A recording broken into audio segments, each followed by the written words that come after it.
argument. Foreman has been a dispirited, lonely man through all of the 30th of October, 1974. In Kinshahsa, in the state of Zaire, Africa, the most important and beautiful match ever was fought between a mountain named George Foreman, the then 25-year-old world champion, and a former champion who was trying to regain the title at 32 years old, Muhammad Ali.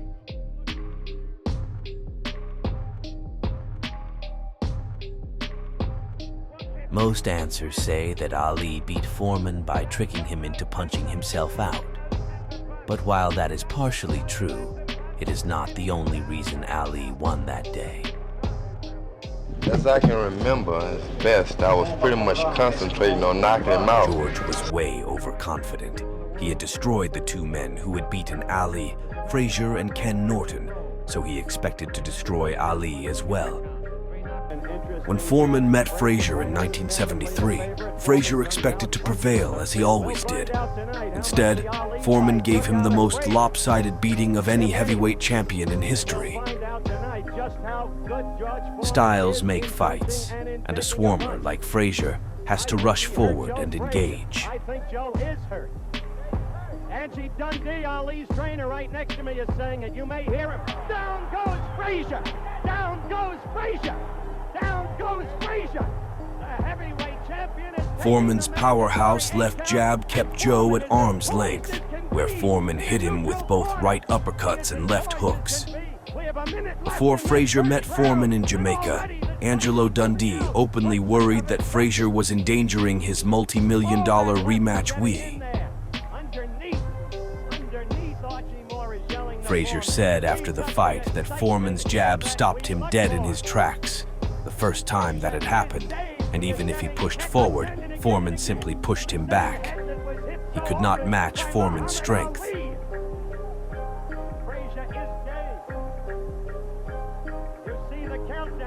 First round. Foreman has not panicked. Foreman is going about his job. Foreman is all over Joe Frazier. Frazier is down again, and he may be. No, he is rising. He is game. He doesn't know where he is. The mandatory 8 count. He doesn't know where he is. Now the round is about to end. 2 knockdowns in the first round of Joe Frazier. Down again. No saving by the bell.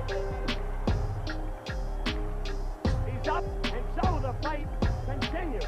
3 knockdowns in the first round by George Foreman. The stool hasn't even been brought out yet for Frazier. What excitement! There was no question about the first round. 3 knockdowns. Now Joe is coming out at him. Wants to come back in a hurry. You'll not find a gamer man than Joe Frazier. Joe Frazier went down 3 times in the first round.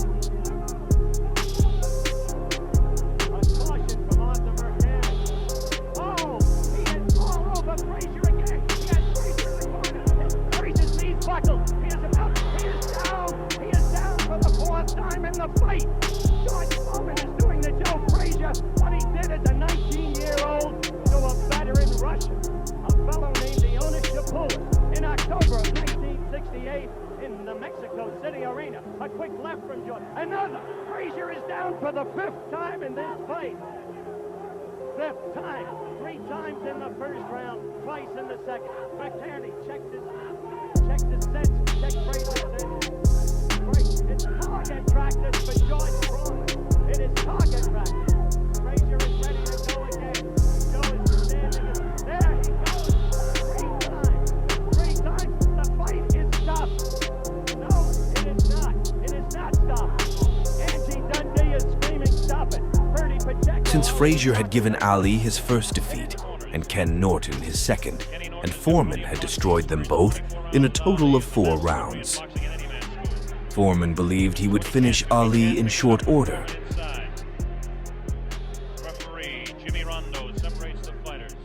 With Norton, he was a powerful man with great physical strength, and he confidentially moved forward against George and tried to match him, blow for blow. Good right hand and left hand side of the face of Bad Norton. idea. Norton is a bit stunned as Foreman is teeing off, and it looks like Norton has really been staggered as he went up against the rope. The referee is giving it the count. Yes, you'll have to take the 8 count. Okay, 7, 8, and here we go as Foreman comes banging on in the second round. Norton goes down again. A left hand on the side of the head. Norton goes back. He'll have to take another 8 count. No, he doesn't. His legs are rubbery as the left hand goes to the side of his head. A right uppercut, a left jab, and a vicious left. Sends Norton crumbling to the canvas for the second time. Norton is in Queersville. He doesn't know where he is. It's up to 5, 6. I don't know if Norton can make it. It might be all over right here. It's up to 9, 10. And are they going to continue it, or are they going to stop it? It looks like it may be all over, and it is all over. George Foreman retains the heavyweight championship. Time to time I would hear a little mutter, but they seemed to be things that was trying to inspire him. Ali says it was a very easy fight. What about that? Well, you really don't know. When you win, it always seems easy, but when you lose, it's kind of hard. George's biggest fear going into the fight was killing Ali, and he and his team prayed in his dressing room before the fight with Ali that he didn't seriously hurt or kill the ex-champion. Foreman was strong and quick and could cut off a ring. George Foreman had power, and in his prime was an astonishingly athletic and fast fighter who cut off the ring as well as anyone since Joe Louis. All-time greats commented that Foreman was the strongest heavyweight hitter that they had ever seen, and fast. Joe Louis is quoted in Ali, A Life by Jonathan Egg, as saying young Foreman was the best fighter at cutting off the ring he had ever seen. When Ali was preparing to face Big George Foreman for the heavyweight championship of the world, he had lost 2 fights in his career. One to Joe Frazier, who had knocked him down and defeated him in the fight of the century, and one to Ken Norton, who had broken his jaw. Ali had avenged both losses, but they were there on his record. George Foreman had destroyed both Frazier and Norton in less than 2 full rounds each, or 4 total rounds. 2 men who had gone 51 rounds with Ali had fallen in less than 4 to George Foreman. Ali was a realist. He knew his speed was partially gone, and his ability to dance around Foreman for 15 rounds was gone with it. So he set out to plan other strategies.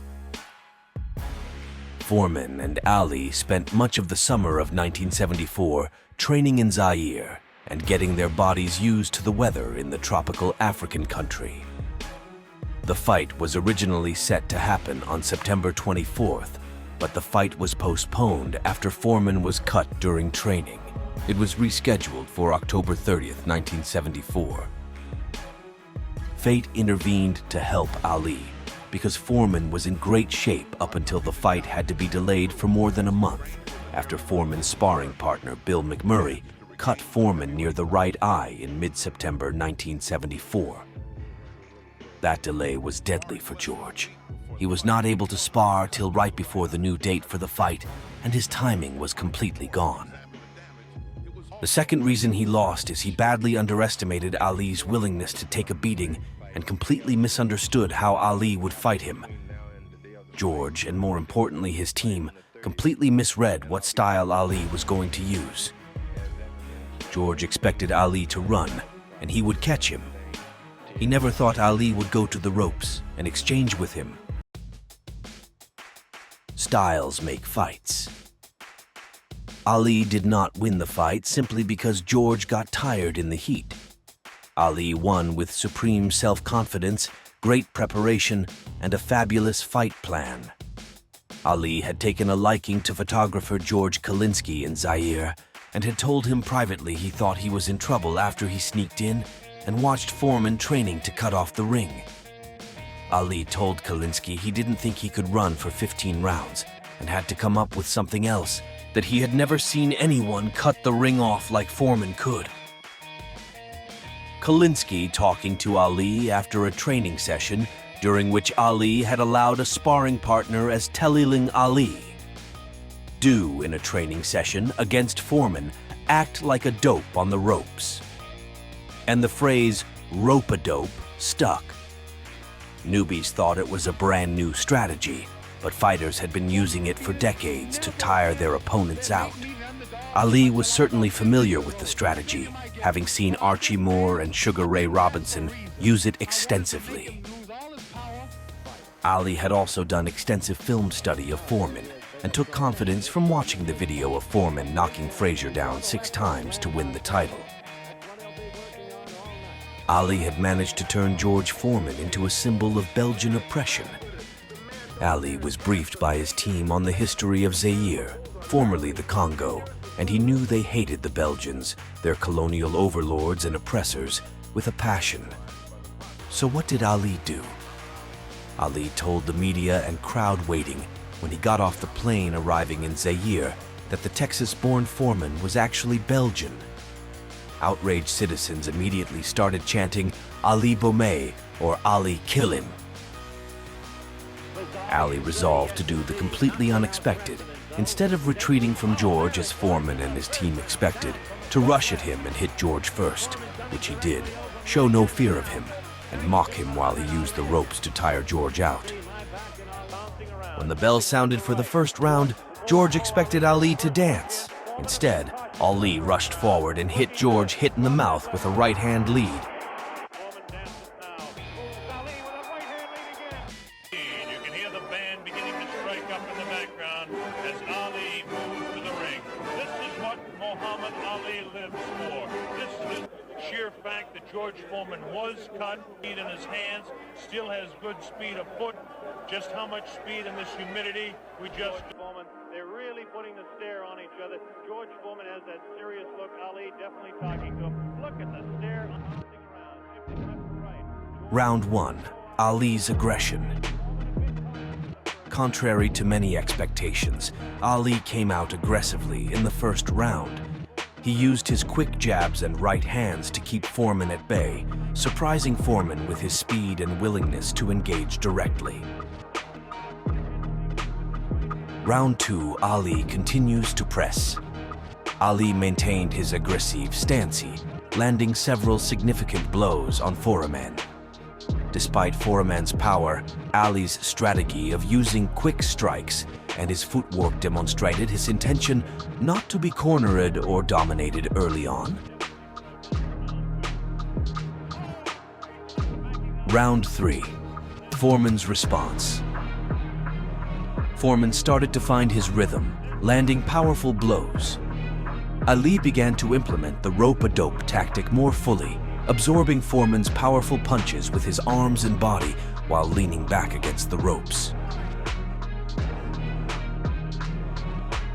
Round 4. Rope-a-dope emerges. Ali spent much of this round against the ropes, inviting Foreman to attack him while minimizing the damage of each hit. Foreman obliged, throwing numerous punches, but began to show signs of fatigue. Round 5. Foreman's power wanes. As Foreman's fatigue became evident, Ali continued to taunt him and absorb his punches. Ali managed to land several telling blows, further exhausting the champion. Round 6. Ali's defense. Ali's strategy became clearer as Foreman's attempts to overpower Ali led to increased exhaustion.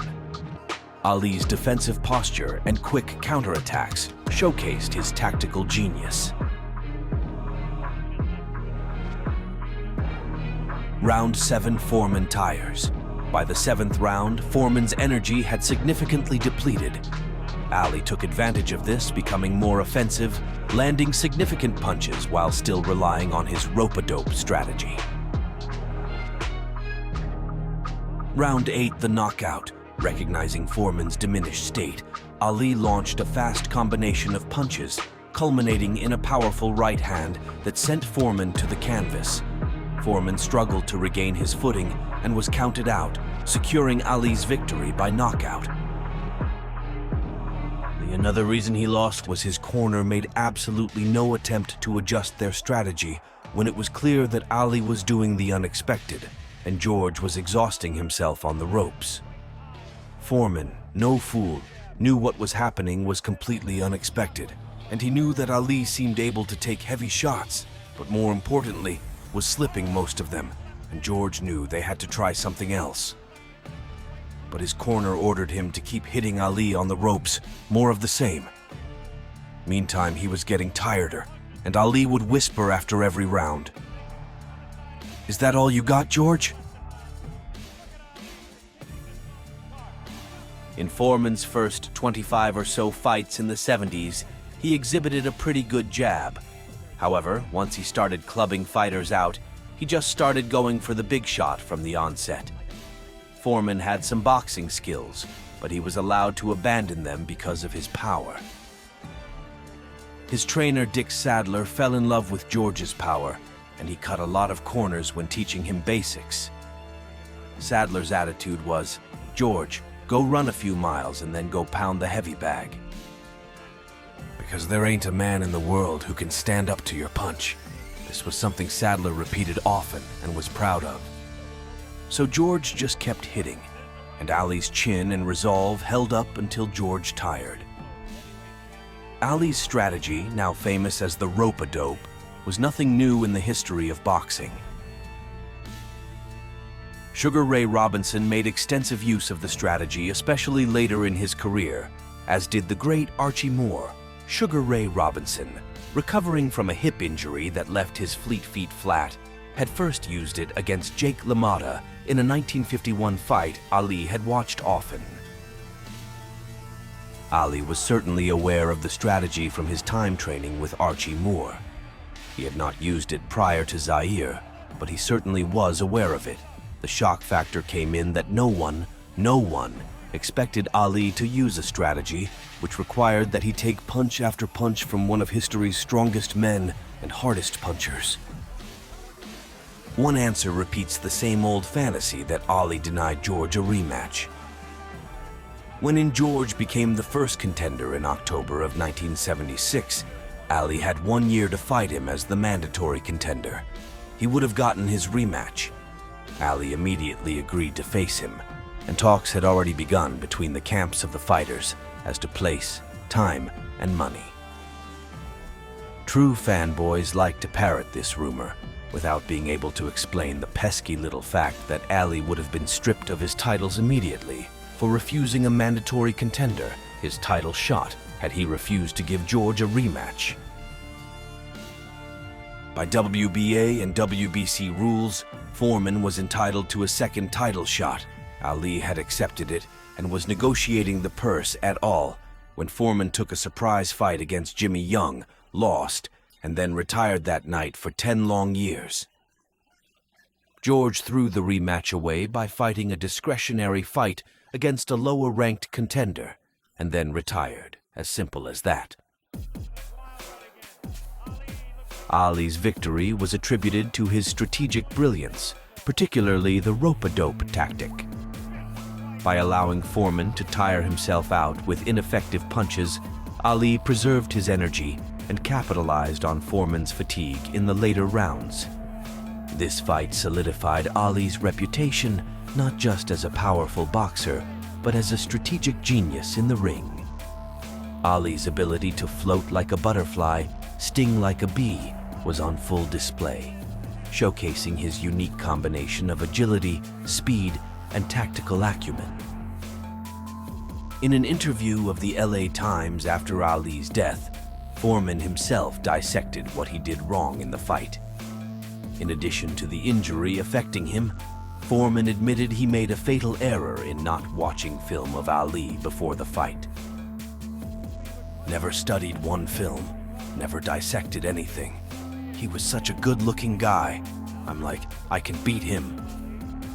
Never decided what his strength or weakness was. Foreman noted wryly. Muhammad was a master. He'd act as frightened as could be. I'd put a hand near his face and he'd act scared. Look, all those amateur boxing matches he had, Sonny Liston. No way he was afraid of me.